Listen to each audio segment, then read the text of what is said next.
Yo, Jay here. Welcome to the Fit 2 series. Today we'll be having a conversation with someone who's going to tell us what it means to be fit to comply. Someone who is a devoted husband, an awesome father, a master motivator, Mr. Rotary, Mr. PR of Baco, Derek Smith Jr.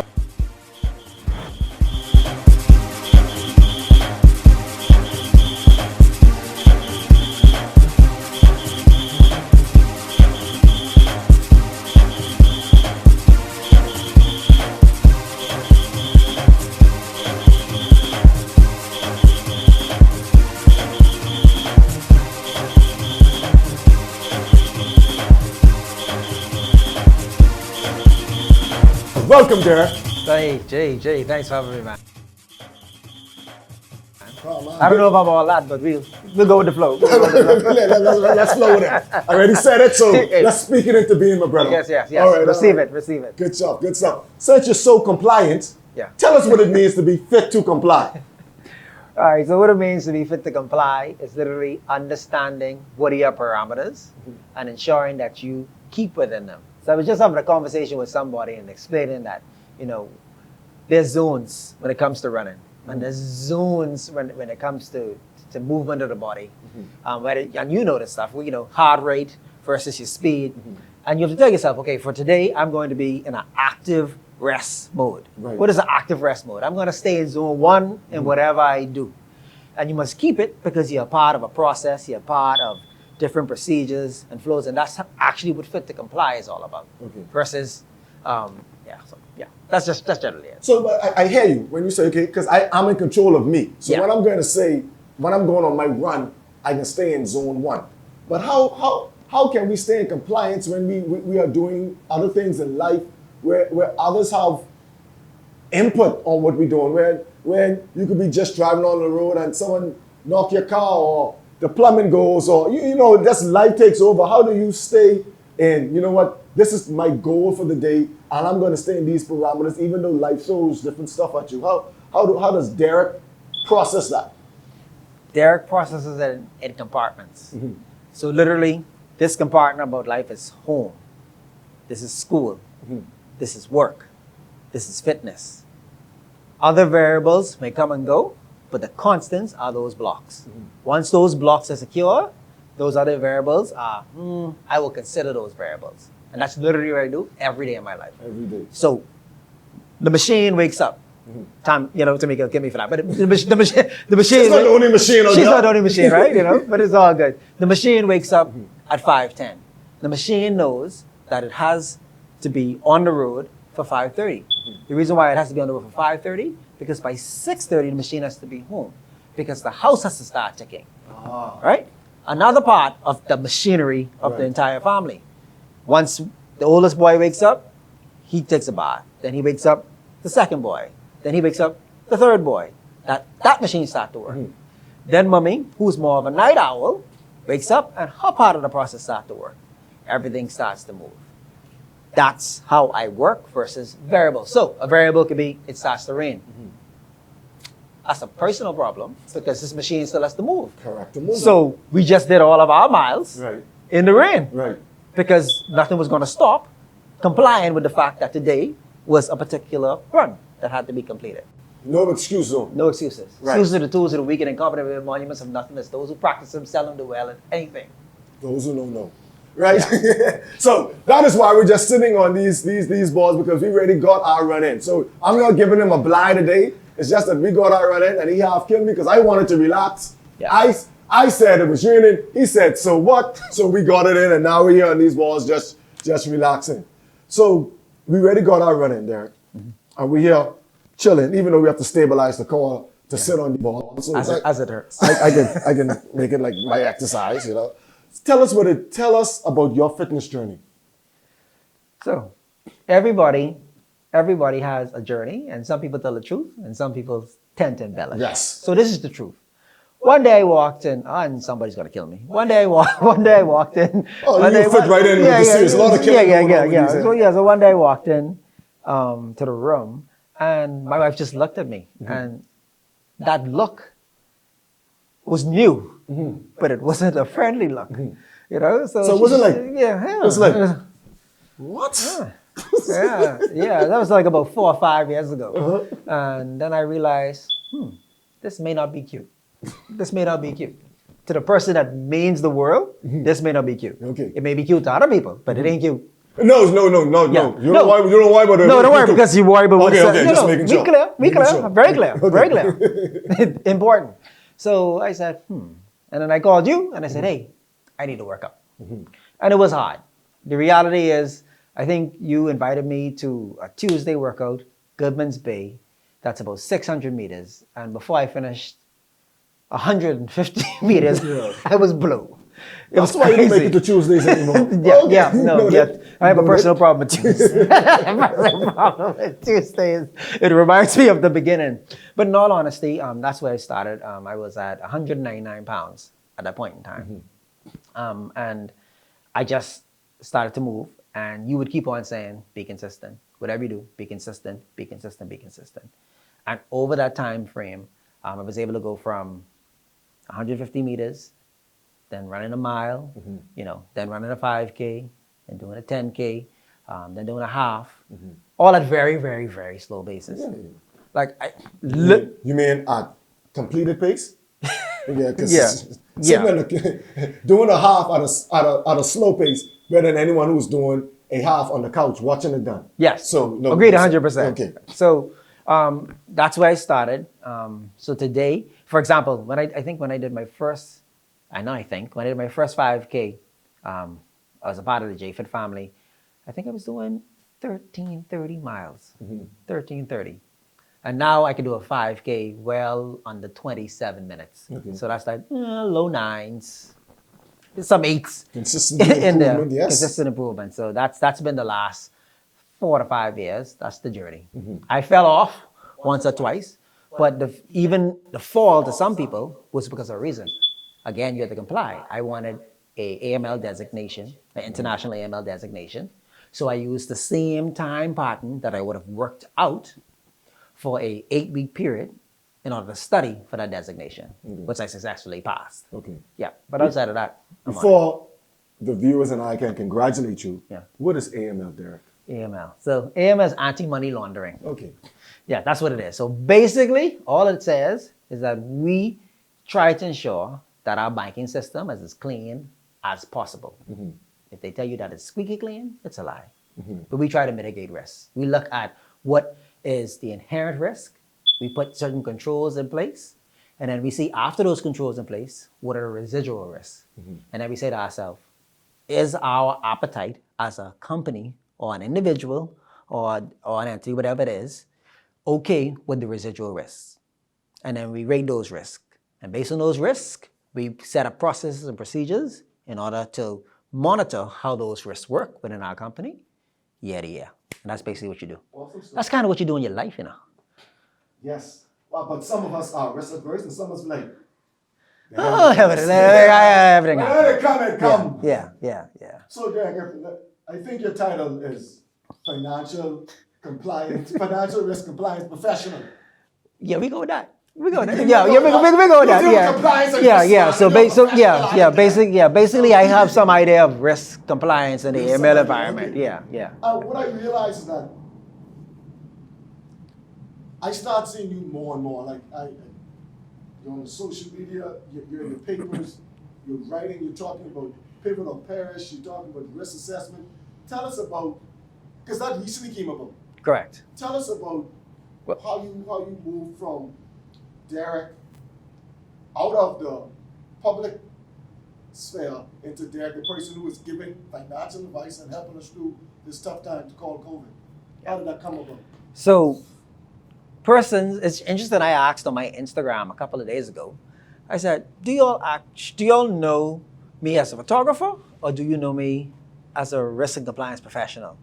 And it was interesting, the myriad of answers and the changes surrounding that, because it depends on what part of my life persons met me in would have made the image of who they thought I was, especially if they were only in that particular part and then they're seeing me now. So what ended up happening, persons really didn't know that I actually started at a Big Four accounting firm in liquidations, audits, client accounting, insolvency, stuff of that nature. Then I moved to City Trust. And at City Trust, it was the first iteration of compliance. So, and the three lines of defense and the persons out there who understands RM was just coming about 2004, 2005, 2006. So it wasn't embedded in a lot of institutions. So at that point, internal audit or a self-testing aspect and compliance were still technically together. They're now not together. Internal audit is in the third and compliance is in the second, all right? So at that point in time, it was together. That gave me a very unique opportunity. I was able to internally test, internally audit, and also learn compliance within that particular time frame. But my love for photography took hold of me. So if you would have met me between 2008 and 2013-14, you would know Impact Images and Designs. Yes. So before you would have seen fisheye photography only in the 60s and 70s, I brought that type of shooting to weddings, okay? And persons loved it. And I attribute, shot your wedding. And I attribute all of that to my father. He is the photojournalist. And that was his level of creativity. I used that, I put my own flair on it, and it became Impact Images and Designs, along with my wife, who handled all of the stationery, and we totally did the business together. We grew the business together, all right? So that's how that worked. So what I realized, and actually having this conversation before we came on air, is the fact that persons, unfortunately, tend to look at entrepreneurs differently than they would look at executives versus business owners. And it's almost like a tacit feeling that they don't discuss. Okay? And what I want to do is I want to shatter all of that. I wanted to show persons that you can use the creative side of your mind and you can use the analytical side of your mind and still be the same person. So let's fast forward to now. So COVID happens, all right? And all of these different experiences allowed me to be able to speak very confidently in this environment. Reason why, at Citi, I was a part of the business continuity program. I had to actually test the business continuity program at Citi. And Citi is a Wolfsburg group. And persons who don't know what a Wolfsburg group bank is the top 13 banks in the world that technically drive how policies and procedures go throughout the world. So you guys are responsible for the crash? Yeah, no, what I would say is that there may have been affiliates that caused certain circumstances. You remember what we're talking about? The residual risk. Yes. Yeah. But off of that. But basically, so I had a real appreciation. And what bothered me, as I listened to national leaders across the world say they could not have planned. And that was just further from the truth. It's impossible. It's a fallacy. Okay? The reality is, if you appreciate risk management, crisis management, disaster management, you know you can plan for threats. And it's understood that the best time to plan for threats is before a threat actually occurs. Because when you're in the threat, you're right, all the stress levels rise and you don't necessarily operate the same way you would operate if there was no crisis, and you'll be able to look at a business impact, look at a risk analysis, look at your assets, understand your communication strategy, understand your human capital, blah, blah, blah, blah, blah. So as I saw national leaders who direct conversation, and in my opinion, not appreciate the true understanding of it, of what they could have done, I said it's time to write about it. You pivot or you perish, and that's what our country and our whole world was in, pivoting or perish. And you would watch certain entities pivot every time a new order came out. Whether an order came out Monday and then a new one came out Wednesday, if you watch persons' new media platforms, right? And I'm not giving anybody any play unless they are sponsoring you, right? Exactly, unless they're sponsoring you. Whisper to me first, then we'll find out they're sponsoring them. Right? But the reality is, you would watch them pivot, and you watch them pivot, because they were conscious of the different dynamics that were changing. Now, some business owners may say, okay, there are too many changes, okay? I would say that I understand that the changes cost pressure, but to use the terminology, too many changes, right? I think is indictment on the fact that a lot of training that should have been offered through many mechanisms were not offered. Right. So when you talk about business, so I started to write. So you asked me, how did I get it? So I started to write. I started first with a series of business continuity planning. It was a 3-part series, and I tried to get persons to understand very simply how even a small business could plan. We, in our world, say, okay, what is the impact of the supply chain? The small businessman who may have not went to university say, what? Yeah. Supply? Okay, I fully endorse and subscribe to something called keep it simple, stupid, teaching. Because that's what I want to get to, because oftentimes when it comes to compliance, like sometimes people like, man, that's just too much. I don't understand it. You talking about this and that, but how does that relate to me? You trying to bring what's going on in that environment, in that sphere, at that multi-million, billion-dollar level. To me, yes, I could take some things from that, but break it down so I could use these things to help me better pivot so I don't perish and to minimize my risk when things and threats happen. So watch this. Let's use J Fitness. You didn't ask me about this, but let's use J Fitness. Let's do. Let's use J Fitness. So watch this. J Fitness, what does J Fitness offer? Right? So Jay would ask himself, what are the core products or services that I offer? And he would list what those core products and services are. Then he would he would ask himself, a fun, family environment, no judgment zone, where fitness is paramount and getting your mind right is the most important thing in the world. No excuses zone, we're a family, we get things done, and we have a great time. J Fitness, baby. So now that we know, all of us know exactly what J Fitness is, right?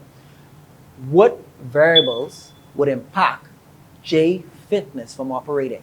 Okay, so J Fitness needs to understand what are J Fitness's assets. Does J Fitness have the right equipment, or certain types of equipment? If that equipment is broken in any way, how does J source, right? Or what is the supply chain in order to get that particular equipment replaced? So Jay would write all of those things down. Jay would then say, well, if my first supplier can't help me to replenish a particular piece of equipment, then what is my second? What is my third? Yes. And Jay will write all of that down. He'll have all of those contacts. He will have contacts, traditional contacts, and then he will have electronic contacts. So he will have the main line, the cell line. It's just simple things that people really don't think about, but are paramount. The email address, the Instagram, the Facebook, the Twitter, the TikTok, everything about those particular parts that help his business to operate. Then Jay is going to ask himself, am I in a physical space, right? Or am I outside? Well, let's just say, if the lights turn off, the light is a threat, right? Because we live here, we know. No pun intended to your former, But the generation of power seems to be a concern, okay? So you have to consider, if I'm using a physical space, does that space have a generator? Yeah. Right? If that space has a generator, is that generator above sea level? Is that generator not above sea level? Because what we're looking at, suppose a hurricane comes. Right. Suppose it floods. It makes no sense to have a generator that you can't turn on because it's flooded or because it has salt water in it. These are the type of things that a small business like J Fitness will consider. He will also consider, who are my customers? Do my customers have access to the internet, for example? Right. Do my customers have access to transit, to different transit areas in order to get to where I'm offering this service? If those areas are cut off, how am I going to still offer this service? Yeah. And what did you do in COVID? You went very quickly, from offering service in the evening physically in a space, in a physical space that required lighting, a morning offering that required no lighting other than the sun. Right. Okay? And what did you do? You went virtual. Okay? And you also did little 1 or 2 minute snippets, right? To show persons that, hey, I can do these different exercises at home. That's what pivoting is. Yeah, I read your article. Like, the man say, pivot or perish. It's like, I'm not ready to perish, so I have to pivot. Yes. Exactly. But that's a simple way to look at how business continuity fits the small business, or I can take it to a commercial bank and I can speak to all of those different aspects. But I would always tell persons, life is a science. Life is a science. Everything we do in life is a science. The way you got your wife is a science. the way you've completed your degrees of science, your certifications of science, Right. the way you do business needs to be Great science. a science. Yes. So, in the lack of preparation, you have to be flexible when threats happen. Yes, correct. Okay, awesome. So, Derek, you know, I watch your social media platform. Yes, I see you in the papers and all that, and you look very stylish in these, you know, and I've seen you in social settings. Where do you get your style from? My style. Your style, because you know you're pretty dapper. That's an older word for you young folks out there. I'll give you a joke Means, about means, that. means he's fresh. What's the new word? Like we know. You know, I don't know. Yeah. The millennials. The millennials, yeah. So the truth be told, that's crazy you said that, because when I was in high school, my three friends, we used to call ourselves the Dapper Boys. It's crazy, right? We had no sense of style. It was horrible. But you thought we you had a- we thought, you know what? But it's about speaking things into being. Okay. So it's interesting you said that. My style is just a reflection of what I feel and what I think. Okay, I'm very comfortable in who I am. I teach my children to be very comfortable. So my style literally comes from just being creative. And I am a creative innately. Even though people hear the analytical aspect of my mind, I'm a creative innately. What I also do is I also love to support small business. And one of my fraternity brothers, Huron Wood, has Pico. And Pico has excellent accessories, and I support him. Yeah. So if you see an accessory, it's 9 or 10 times it's Pico, unless it's a gift and I don't want to We're sell it to coming for anybody. that sponsorship, Pico. Yeah. Brand, So, yes, yeah. Derek Austin. So whether he pays for it or you pay for it, it doesn't matter. Matter of fact, I think I'll pay for that for him because I'm paying it forward. Okay, I'm good paying it man, good forward. man, I'm good paying it man, forward. good man, good man. Yeah. So that's where it comes from. Okay, so Yep. I understand why you thought you had style, because you went to that school in Green. So y'all always thought things that weren't true. We could make green work. Right, yeah. If you can make Green, if you can make. Even if the soccer have us wearing green J Fitness shirts, he understands that green works. Yeah, I mean, being the Sigma, he really couldn't read a red. But choo-choo, big red machine, you know the time. Maybe we don't need to talk, but, you know, That awkward moment in life where it doesn't change. 20, 25 years later. It's not our fault. We have stuff to be proud about Yeah. year after year, decade after decade. You know, And the same with St. John's. pivot. Same with St. John's. Just pivot, man. Pivot and then try. Get up the hill. You As know, you can just see, try. Just try. Both of the institutions have not perished. Yeah. You know, Okay, good. because everyone can't get into soccer. Some have to go there. So I understand. And you know, soccer a little cheaper, so I understand. Yeah, it's all good. Yeah. Really? Yeah. Someone pays more to go to I St. told John's you. than go to St. Augustine's College? That you need to talk to them. That's bad compliance. Man. That Well, is look at the personal problems in life. Hey? that's Shout all out to the big compliance. red regime there, them. Yeah, man. Yeah, shout out. Forever. So Derek, you got me off on kill now. It's all good, Like we man. talk about, It's all good. you're a part of fraternity. You led that. You're a part of Rotary. You led that. Tell us about the importance of serving, because these are service organizations, and B, why it's important that, or how do you always seem to end up in leadership positions of these organizations? What is it about Derek that Derek is, you know, the compliance man who leads, So, and why is it important to serve?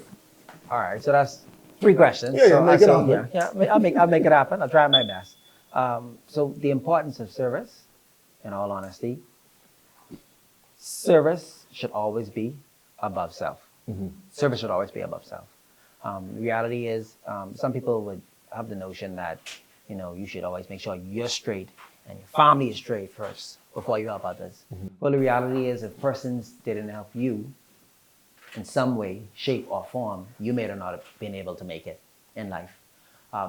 Every journey that I've had in life, somebody poured into me. It is only right to pour in to somebody else. Yes. Okay? So we have this problem where people make it, or they think they make it, and they forget the whole journey and everybody that helped them, and they have this level of arrogance and this level of, I have accomplished the world by myself, which is in reality. Which is in reality. No, it just isn't. just not. I'm kidding Because you. if you have a family, if you have a wife, or if you have a husband, if it's a female, right? Somebody's helping with ensuring the family is taken care of, whether it be schoolwork, whether it be financial circumstances, whether it be time management. If nobody's in the family doing it, it may be the extended family. So what I'm trying to say is that service always should be first. Because when you give freely, you receive freely. And I honestly feel it's a reciprocal effect as karma is in the world. That's the part about service. How do I get these leadership opportunities? I don't know. People ask, literally, it sounds crazy. People ask, and one of my mentors always said, if there's a door that is open, you walk through it, Yes. and then talk to me and everybody else about how to figure it out. Yeah. But you never, ever, ever close an opportunity. You just don't, oh, I don't want to do that because I don't think I'm prepared. My God gave you that opportunity, so he will give you what is needed to handle that opportunity. Awesome stuff. Simple as that. And Don't that's say no. really... Don't let fear take over. Walk through that door. No. Okay, awesome. That's how I feel about that. And that's how it's happened. And I've been afforded opportunities to have great teams to work with. Yes. And once I was able to drive those great people, I honestly think about this. If I'm the smartest person in the room, I'm in the wrong room. I need to surround myself with persons who are smarter than me or technically more sound than me. Okay, I may be able to drive them. I may be able to motivate them, but this needed, and it's a team effort. And in leadership, you have to be able to serve. Awesome. So once you're in a room with a soccer, there's always going to be someone smarter than you. So that's fine. And it's okay to allow the soccer to feel that way. We appreciate that. That's because I need soccers in the room, to test the vision of the Green Giant. Okay, we slayed the Giants. So, Derek, we can play either or. Yeah. So, white wine or red wine? Red wine. Short run or long run? Long run. Morning or evening person? Morning. Red or yellow?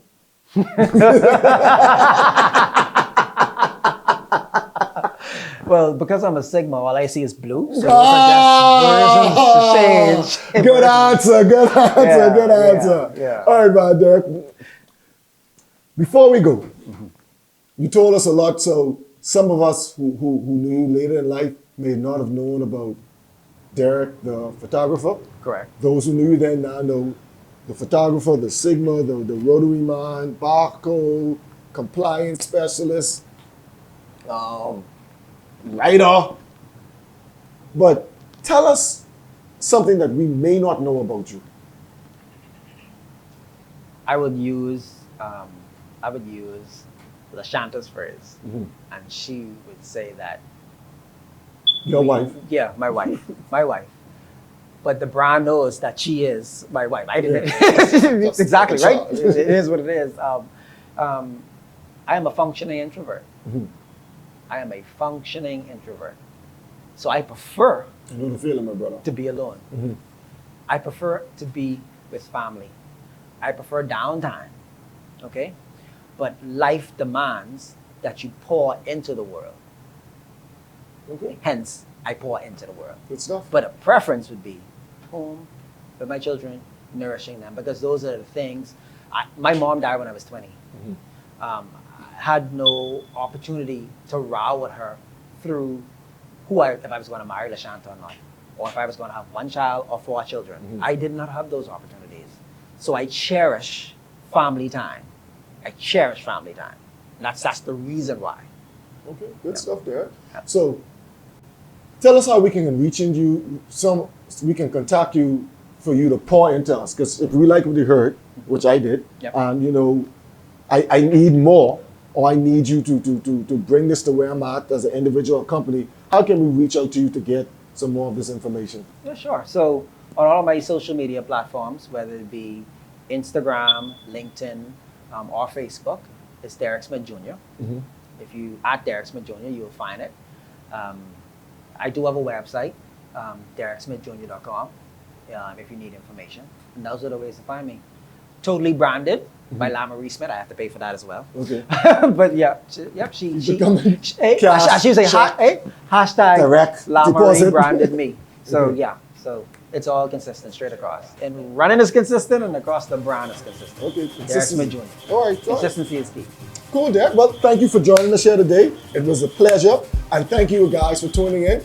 Tune in next week where we have another dynamic, interesting individual who will let us know what's going on in their area of expertise. Thank you. Peace out.